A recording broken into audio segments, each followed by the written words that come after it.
کہ اس نے اپنے آپ کو اس کے سپرد کیا اور کہا کہ میں تجھے برکت دیے بغیر یہاں سے جانے نہیں دوں گا.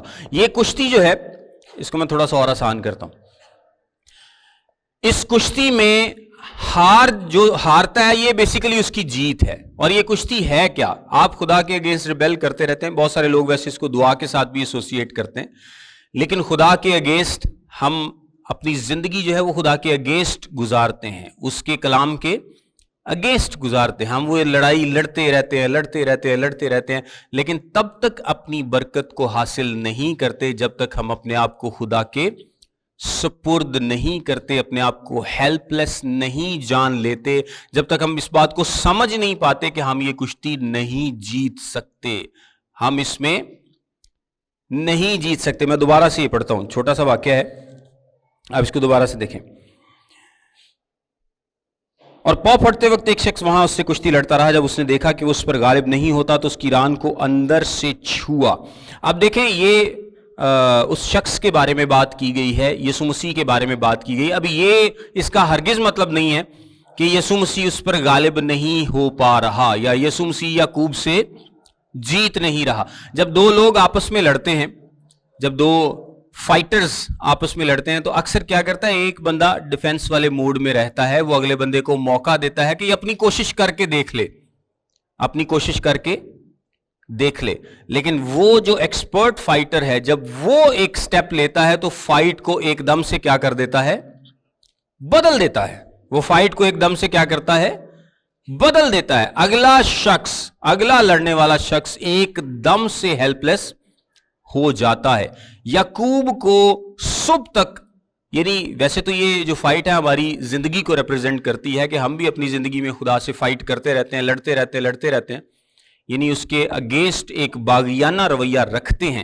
خدا ہمیں موقع دیتا ہے, بار بار موقع دیتا ہے, پھر موقع دیتا ہے, لیکن ایک وقت آتا ہے کہ خدا اس فائٹ کا رخ بدل دیتا ہے. اس وقت ہمیں کیا فیل ہوتا ہے, ہم ہیلپ لیس فیل کرتے ہیں, ہم اپنے آپ کو ویک فیل کرتے ہیں, ہم اپنے آپ کو کمزور فیل کرتے ہیں. ہم پھر یہ جان جاتے ہیں کہ اب ہم مزید نہیں لڑ سکتے, اب ہم مزید نہیں لڑ سکتے, اور ہم اپنے آپ کو کس کے سپرد کر دیتے, خدا کے سپرد کر دے, اور منت کرتے ہیں, مناجات کرتے ہیں. یعقوب نے بھی یہاں پر منت مناجات کی ہے کہ تو مجھے کیا دے, برکت دے, کیونکہ وہ جان گیا تھا کہ میری جو لڑائی ہے یہ کسی انسان سے نہیں ہے. اور یہ جو لکھا ہے نا کہ وہ فاتح رہا, اس فاتح رہنے کا مطلب یہ ہے کہ وہ لگاتار جڑا رہا ہے, اس نے ہار تسلیم نہیں کی ہے, وہ لگاتار اس میں انوالو رہا ہے. اس نے اپنی کوشش کر کے دیکھ لی ہے لیکن وہ انوالو رہا ہے. وہ کیا رہا ہے, انوالو رہا, اور بالآخر اس نے اپنی ہار تسلیم کر لی ہے. اور ہار کو تسلیم کرنے میں ہی کیا تھا, اس کی جیت تھی. اس کی کیا تھی, جیت تھی. میں دوبارہ سے پڑھتا ہوں. اور پاؤں پھٹتے وقت ایک شخص وہاں اس سے کشتی لڑتا رہا. جب اس نے دیکھا کہ اس پر غالب نہیں ہوتا تو اس کی ران کو اندر کی طرف سے چھوا, اور یعقوب کی ران کی نس اس کے ساتھ کشتی کرنے میں چڑھ گئی. جب خدا نے اس کشتی کا رخ بدلا ہے, جب خدا نے اس کشتی کا رخ بدلا ہے تو یعقوب اب اس کی کیا چڑھ گئی ہے, نس چڑھ گئی ہے. یعنی پہلا ہی وار خدا نے جو کیتا ہے تو وہ کیا ہو گیا ہے, اب ہیلپ لیس ہو گیا. اب وہ مزید اس باغیانہ رویے میں, زندگی میں جس طرح ہم بھی ہوتے ہیں, نہیں رہ سکتا, مزید اس فائٹ کو کنٹینیو نہیں کر سکتا. اور اس نے کہا مجھے جانے دے کیونکہ پاؤں پھٹ چلی. لیکن یہاں پر یعقوب کی پرسسٹنس ہے. یہاں پر کیا ہم دیکھتے ہیں, جس طرح ہمیں دعا کرنے کے لیے بھی کہا گیا ہے کہ جب آپ دعا کریں تو کیا کریں, پرسسٹنس کے ساتھ دعا کریں, لگے رہیں. ایک بیوہ اور قاضی کی مثال بھی دی گئی ہے کہ جس طرح سے وہ بیوہ لگی رہی اور اس نے اس قاضی کی جان نہیں چھوڑی, اور قاضی جو کہ بے انصاف تھا, اگر وہ انصاف دے سکتا ہے تو خدا جو محبت کرنے والا خدا ہے وہ انصاف کیوں نہ دے گا. یعقوب نے کہا جب تک تو مجھے برکت نہ دے میں تجھے جانے نہیں دوں گا. تب اس نے اس سے پوچھا تیرا نام کیا ہے. یہ بھی ایک انٹرسٹنگ بات ہے, لیکن اس سے پہلے ایک حوالہ دیکھیں. ہوسیہ کی کتاب اس کا 12واں باب اور اس کی 3 آیت سے. ہوسیہ نبی کی کتاب اس کا 12واں باب 3 آیت سے لکھا ہے, اس نے رحم میں اپنے بھائی کی ایڑی پکڑی اور وہ اپنی توانائی کے ایام میں خدا سے کشتی لڑا. کیا لکھا ہے, وہ اپنی توانائی کے ایام میں